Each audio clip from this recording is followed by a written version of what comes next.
E nesse primeiro slide, o slide da introdução, nós temos o seguinte questionamento: se a alma existe como sendo imaterial, imponderável, pode presidir e unir-se estreitamente ao corpo material?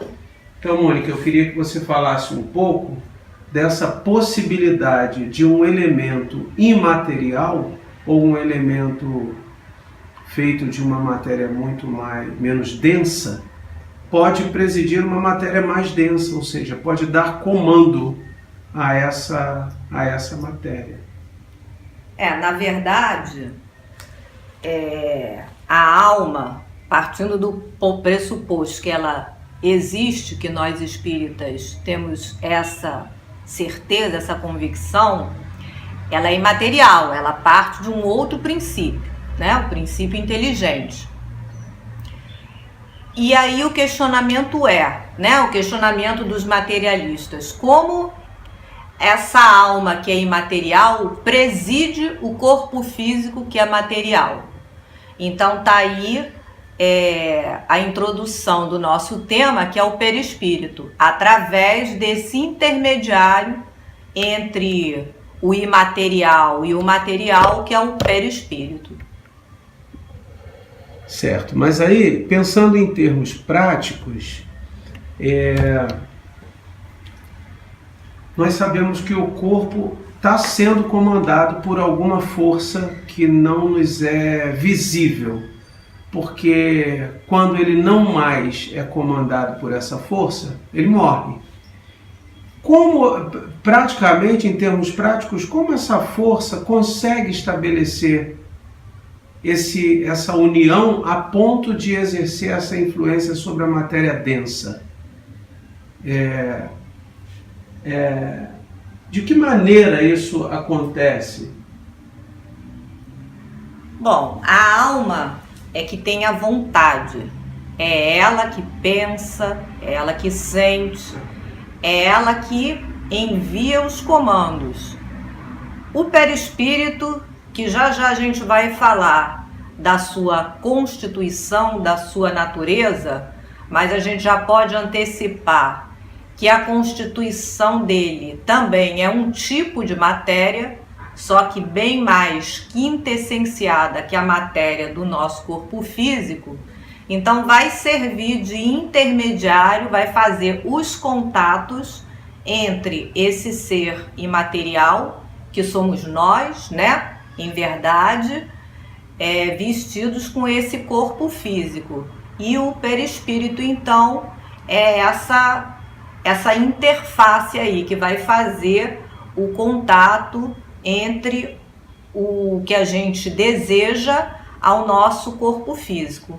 O termo perispírito é criação do espiritismo, é isso? De Kardec. Essa palavra foi criada por Kardec. O perispírito não foi criado, ele não surgiu com Kardec. Agora, a palavra foi criada por Kardec. A gente tem aí num slide que eu preparei as várias denominações para esse corpo espiritual, que na verdade já foi citado até por Paulo, né? Na primeira carta aos Coríntios, no capítulo 15, ele fala do corpo espiritual. E a gente vê nas doutrinas secretas da Índia Védica, dos persas, da Cabala, dos egípcios, enfim, em cada um deles eles chamam esse corpo espiritual de um nomezinho. No livro de Zalmino Zimmermann, ele fala dessas várias denominações para o corpo espiritual, mas eu achei interessante, né? A gente não vai aqui falar, não tem a pretensão de esgotar o assunto, mas os egípcios, por exemplo, eles tinham tanto essa certeza do corpo espiritual, da existência, que os seus cadáveres eram enterrados com a boca aberta, para que o perispírito que acompanha a alma pudesse continuar se nutrindo. entendiam que o perispírito se nutria desse corpo denso, né? Do corpo físico. Não, isso? o corpo espiritual, separado do corpo material que ia ser enterrado, ele acompanha a alma, mas ele ia continuar precisando se alimentar.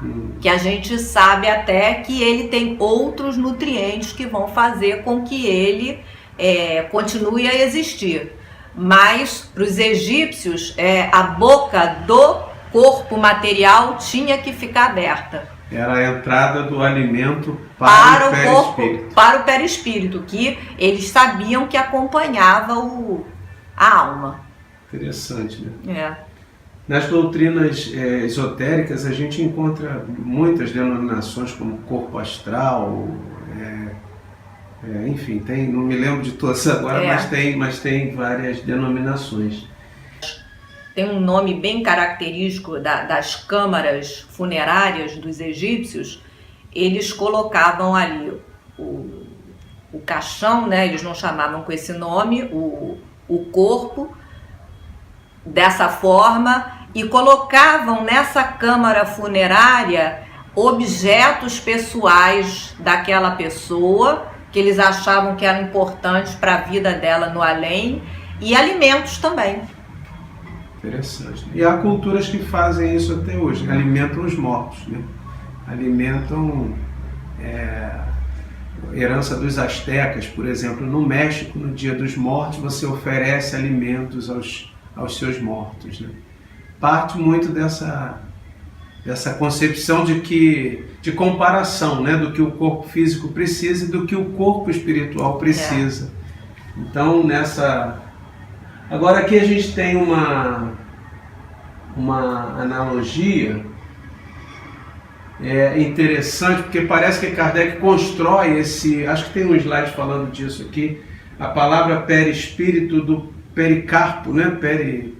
Alguma coisa da quando tampa, né? Porque ele, quando pergunta aos espíritos sobre esse envoltório, os espíritos, não tendo algo semelhante para comparar, eles comparam com uma fruta, né? Assim como uma fruta, a semente é envolvida, né, pelo perisperma, o espírito é envolvido, tem um envoltório sutil, que ele então emprega o mesmo prefixo latino, do latim, né, do perispírito.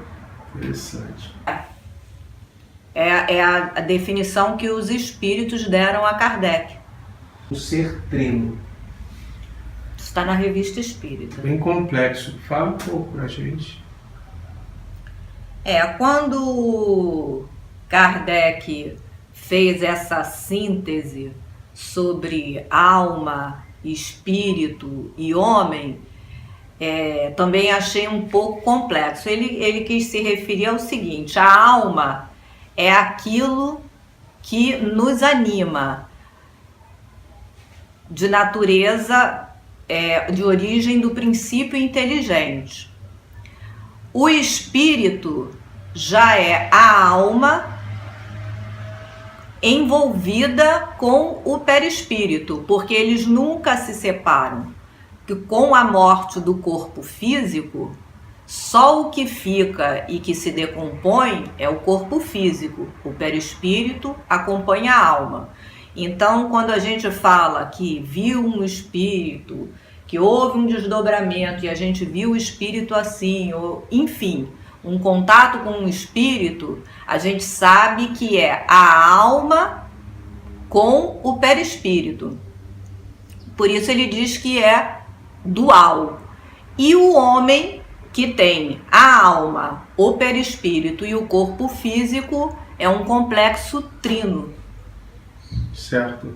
O perispírito, por mais matéria quintessenciada que seja, se o médium tiver essa disposição orgânica, essa faculdade mediúnica, né, a vidência, ele vai ver. Ou se o espírito trabalhar o seu perispírito, porque uma das propriedades do perispírito, a tangibilidade, torná-lo tangível, qualquer um vai poder ver. Aí não precisa ver com os olhos do espírito, ele vai ver com os olhos físicos, que aí qualquer um vai ver. Mas o que a gente está vendo? O que é material. Você conhece esse processo de ele tornar tangível para qualquer um veja, não? A tangibilidade dele? Bom, a gente sabe que o perispírito tem várias propriedades, né? E tem uma das propriedades do perispírito que é, na verdade, o que vai tornar esse perispírito visível é a tangibilidade. Ele se tornar tangível a ponto de ser visto. Na verdade, hoje, quando a gente pensa nesses vários estados da matéria que a gente andou estudando em capítulos anteriores, e que alguns desses estados têm um comportamento assim muito diferente do que a matéria, mesmo no estado gasoso, que ela já tem um comportamento diferente, né, quando ela está mais rarefeita, mas ela no estado de plasma, por exemplo, ela já tem um comportamento bastante diferente que a gente pouco conhece. Mas no sétimo estado da matéria, por exemplo, que a gente viu o superfluido, ela tem um comportamento assaz diferente. Então, por esse comportamento aí que a gente não domina, mas que a gente vê que é bastante diferente, a gente imagina o que o espírito, através da sua vontade, né, direcionada para um determinado efeito, ele pode executar. A gente vê que na obra de André Luiz, quando eles vão atravessar, por exemplo, uma região onde os espíritos ali são bastante sofredores e eles não querem causar nenhum contraste, eles diminuem a sua luminosidade, baixando o seu teor vibratório. Então é até vamos dizer assim, um macete que a espiritualidade usa. Eles lembram, assim, quando eles querem fazer isso rapidamente, eles lembram de algum episódio triste em alguma vida passada, baixa o teor vibratório, e aí eles passam por ali de uma forma assim parecida, né, o perispírito, com aqueles que ali habitam, com aquele habitar ali. Então a gente vê que no fundo, tudo isso tem a ver com um sentimento. Que se manifesta na vontade, né? É. E a vontade modifica, então, a densidade do perispírito também, né? Isso é um pouco...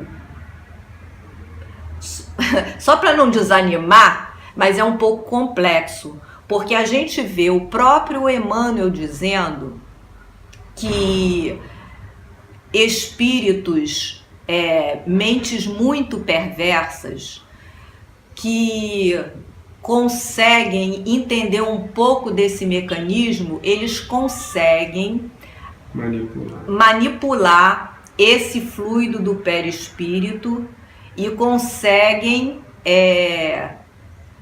se disfarçar. Isso até certo ponto, mas eles conseguem fazer isso. Então é uma coisa um tanto complexa, né? Tem a ver com o sentimento, mas tem mentes perversas que conseguem manipular até dentro de a partir do conhecimento, mas dentro de um limite. Porque a gente imagina que haja um limite para qualquer coisa, né? Esse limite é Deus mandando parar, né? A partir daí você não passa mais. O perispírito invólucro fluídico permanente, invisível aos nossos sentidos naturais, que acompanha a alma em sua evolução infinita e com ela se melhora e purifica. O que me chamou a atenção é quando você diz que se melhora, o perispírito também se melhora com a alma. Mas se melhora de que maneira? Como assim? Ele vai se tornar... Pois é, mas ele vai se tornando cada vez menos denso. E quanto menos denso ele se torna, quanto mais quintessenciado é esse perispírito, mais ele vai mudando o seu habitat, porque é o próprio magnetismo, ele vai ser atraído para um meio onde ele se adapte melhor, onde tem a ver com aquela vibração dele, porque tudo é uma questão vibracional. Essa questão da densidade, né, ou peso específico, como Emmanuel se refere, tem a ver com a velocidade dessa matéria. Quanto maior a vibração, menos denso ele é. Então ele vai ter contato com camadas mais elevadas em termos vibratórios, até um ponto que esse perispírito torna-se uma matéria tão quintessenciada que André Luiz diz que ele praticamente se confunde com a alma. É um invólucro bastante sutil. Formação sutil urdida em recursos dinâmicos extremamente porosa e plástica, em cuja tessitura as células noutra faixa vibratória distribuem-se mais ou menos à feição das partículas coloides, com a respectiva carga elétrica comportando-se no espaço segundo a sua condição específica e apresentando estados morfológicos conforme o campo mental a que se ajusta. Queria que você falasse um pouco disso, dando ênfase à questão das partículas coloides para esclarecer para a gente, e essa afirmação, né, de que elas se comportam segundo a sua condição específica e apresentando estados morfologicamente. Bom, são as partículas coloides. As partículas coloides, o estado coloidal é o estado, por exemplo, da gelatina, né? mais do uso nosso cotidiano. E apesar dessas partículas, a olho nu, parecer que se distribuem de uma forma bastante perfeita, essa mistura ela não é considerada como um sistema perfeito, não é homogêneo. E essa distribuição dessas partículas, né, essa distribuição coloidal, é um movimento browniano, que é um movimento aleatório. Mas esse movimento aleatório, André Luiz dá um detalhe, com a respectiva carga elétrica. Então, cargas elétricas de um determinado sinal, elas vão se distribuir aleatoriamente, mas buscando o polo que lhes é característico. Então, o polo positivo estaria buscando o polo negativo e vice-versa. Agora, essa busca é uma busca, como a gente vê aí num dos slides, eu coloquei esse movimento browniano, que é o movimento dos coloides. Mais adiante, quando ele fala, né, segundo a sua condição específica, apresentando os estados morfológicos conforme o campo mental, é o que Leon Denis fala, é o que todos que falam no perispírito dizem, que é o nosso campo mental que vai dar a morfologia, que vai dar a forma ao nosso perispírito. Tanto é que pesquisadores brasileiros, agora não me ocorre, Hernani Andrade, eu não me lembro exatamente quem, que chama o perispírito de psicossoma, porque a partir do nosso pensamento, do nosso psiquismo, principalmente aqueles pensamentos repetidos, que a gente chama de monoideísmo, vai desenvolver mais um determinado ponto do nosso perispírito em detrimento de outros. Então, esse nome psicossoma, eu acho ele bastante apropriado porque mostra a ligação estreita do nosso psiquismo, do nosso sentimento com a forma do nosso perispírito. A elevação dos sentimentos, a pureza da vida, os nobres impulsos para o bem e para o ideal, as provações e os sofrimentos pacientemente suportados, depuram pouco a pouco as moléculas perispiríticas, desenvolvem e multiplicam as vibrações. Leon Denis. Depois da morte, o nosso estudo. Significa que nós vamos purificar, nós vamos tornar mais etéreo, nós vamos elevar o nosso perispírito, diminuir a densidade dele e buscar habitats mais elevados de acordo com os nossos sofrimentos, as nossas provações bem suportadas, ou seja, a trabalhar a nossa resignação. No início do desenvolvimento dessa resignação, é realmente um termo, como Leon Denis emprega, o suportado, mas ninguém alcança, né, esses objetivos de uma hora para outra.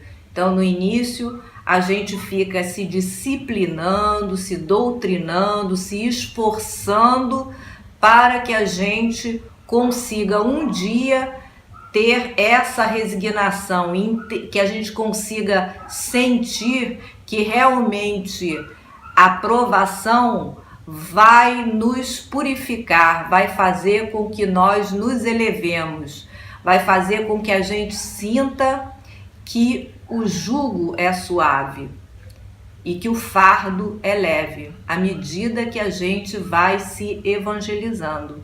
Mas a nossa natureza é assim, a gente vai paulatinamente. Então, mais uma vez, a gente falando de comprimento de onda, que ele varia inversamente com a frequência. O que é a frequência? Quanto mais picos você tem dentro de um espaço, maior é a frequência. Ou seja, quanto menor é o comprimento de onda, você vai ter mais picos. Então, você vai ter uma frequência mais elevada. Então, nesse slide a gente vê que lá do lado esquerdo nós temos frequências mais elevadas, como raios gama, por exemplo, que já são registrados, mas não são percebidos pelo olho humano. Pelo olho humano a gente só tem aquele pequeno espaço ali que eu colori, que é o espectro visível ao olho humano, e lá para o lado esquerdo a gente tem maiores comprimentos de onda, onde a gente tem frequência mais baixa, menos elevada.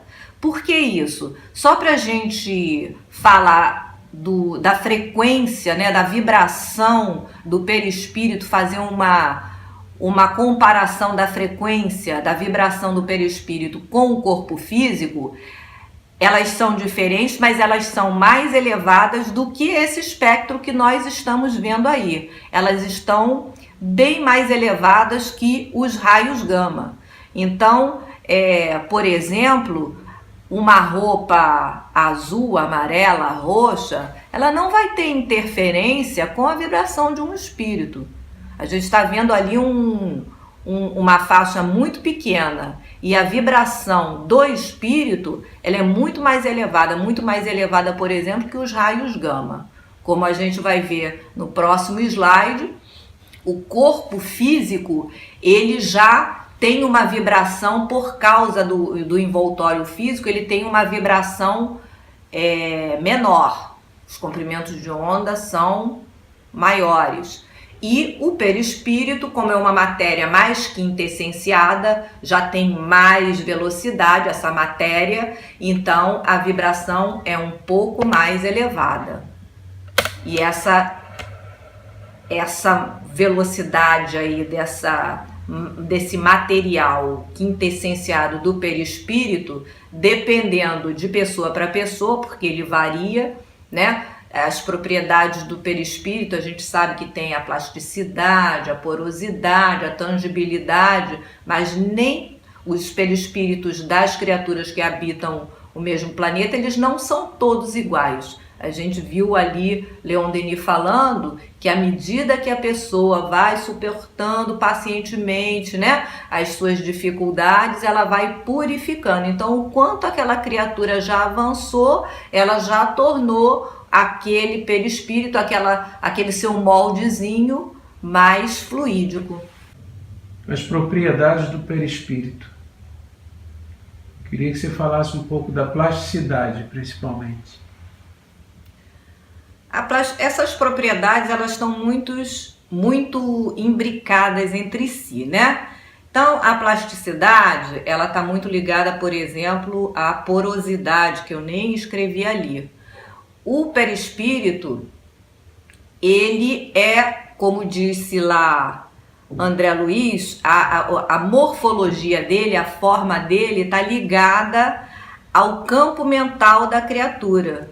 Então, se a criatura tem pensamentos elevados, ela acelera, né? A vibração esse pensamento está vibrando de forma mais elevada, e ele também vai, aos poucos, tornando esse material do perispírito cada vez menos denso. Então, tudo aquilo que é mais elevado fica mais fácil de se moldar.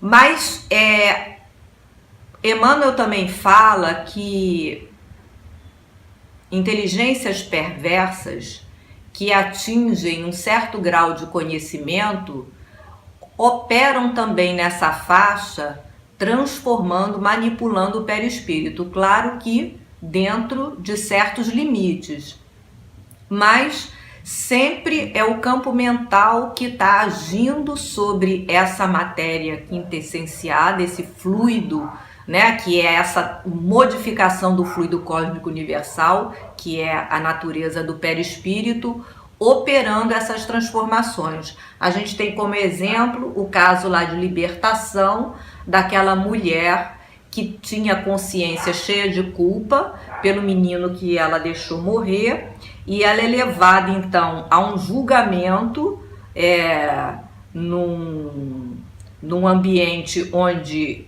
havia só espíritos cobradores, espíritos inferiores, e começam a exercer uma espécie de hipnose, dizendo naquele ritmo, loba, loba, loba, julgaram a mulher, e ela própria, a sua própria consciência, se julgava culpada. Então o perispírito, né, porque ela estava desencarnada, mas a alma não se manifesta sem o perispírito, ela vai junto com o perispírito. Então ela foi se transformando, foi tomando a forma de uma loba. E a gente tem alguns casos, né? O caso da mulher também, que era muito bonita, dormindo, André Luiz vislumbra o perispírito e ela tinha feições de uma bruxa.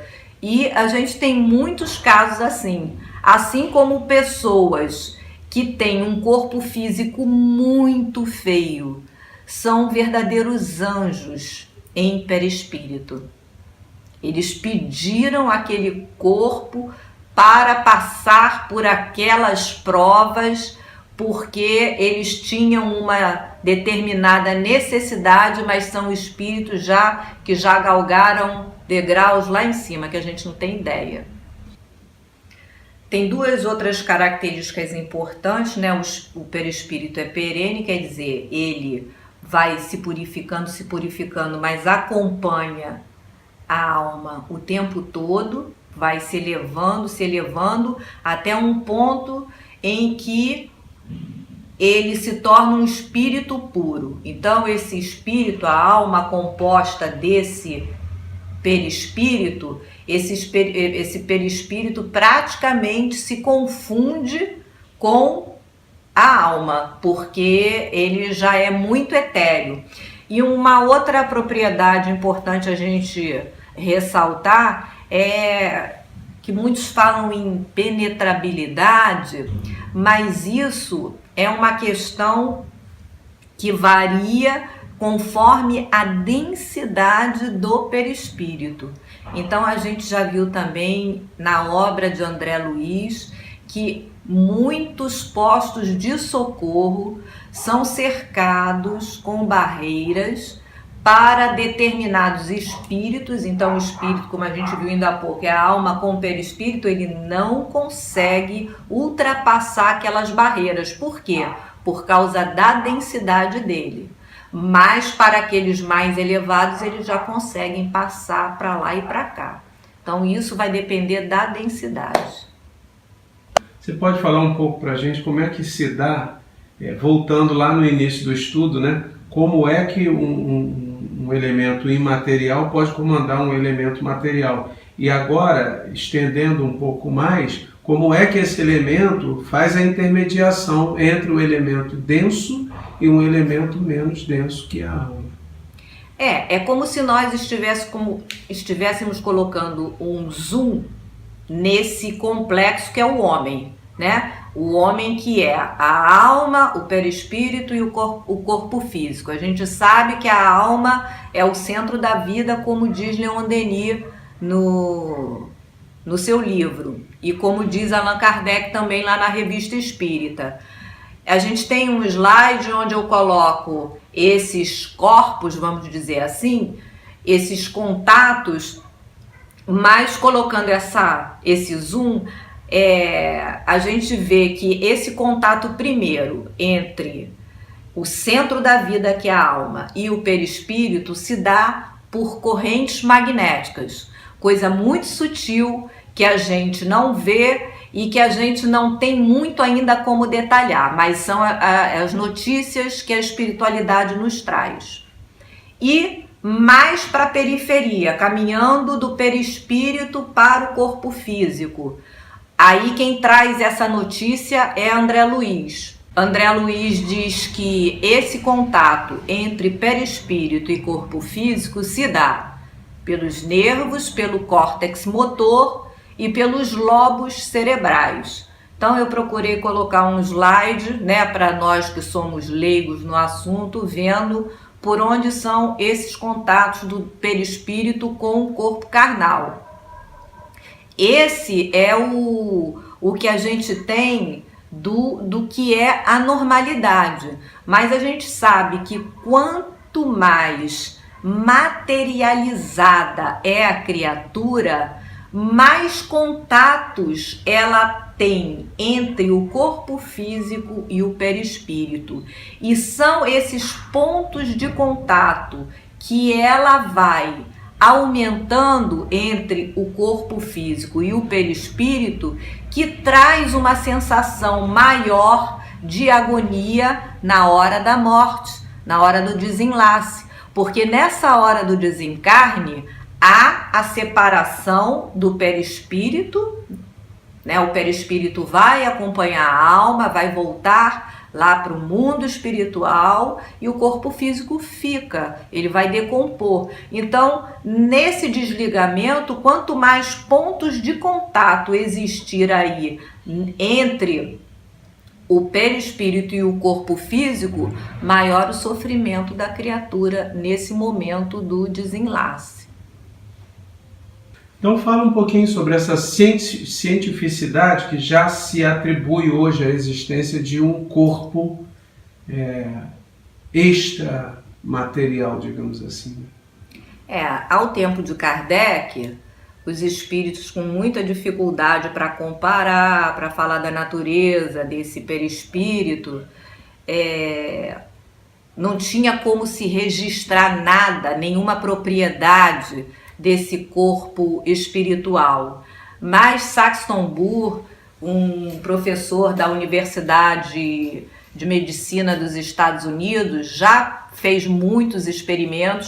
As notícias que se tem, tanto do mergulho do perispírito no corpo físico, né? Quando ele vai se ligando perto da hora do nascimento do espírito, que essa ligação, o perispírito vai se retraindo graças a uma das propriedades dele, e é uma sensação de constrangimento para a alma, né? Que esse perispírito vai inclusive perdendo a consciência, passa por um estado de perturbação. E na morte, que é o desligamento desse perispírito com o corpo físico, que é o que fica, o perispírito vai acompanhar a alma, o estado de agonia que a criatura experimenta depende dos pontos de contato desse perispírito com o corpo físico. Quanto mais materializada for a criatura, quanto mais ela viveu a materialidade, maior o número de pontos de contato entre esse perispírito e o corpo físico, e mais ela vai sentir nesse desligamento, maior sofrimento. E esses pontos de contato, eles se dão em virtude de quê? Eles se dão em virtude daquilo que você, onde você coloca os seus valores, aquilo que Jesus fala onde de você, está o seu coração, onde você coloca o seu coração. Então, se você coloca o seu coração na questão do comer, então você fica você está criando um elo muito estreito entre o corpo físico e o perispírito. Então você vai experimentar uma sensação de constrangimento, de sofrimento na hora do desligamento. E todos os nossos sentidos físicos, se nós desenvolvemos só eles e não desenvolvemos no campo espiritual, no campo moral, a gente vai ter muita dificuldade no desligamento desse corpo físico com o perispírito. É isso que ele chama de pontos de contato. Então é uma questão física mesmo, né? Uma questão em que a matéria do perispírito se liga de alguma maneira à matéria do corpo físico. É aquilo que a gente falou sobre o nome do perispírito, dele ser chamado de psicossoma. Se você acha que você é um corpo físico, que basta você comer, beber, a sua vida sexual não está envolvida com sentimento, tudo isso você está tornando o seu perispírito muito material e muito atado ao corpo físico. Então, a experiência do desligamento do corpo físico vai ser uma experiência dolorosa.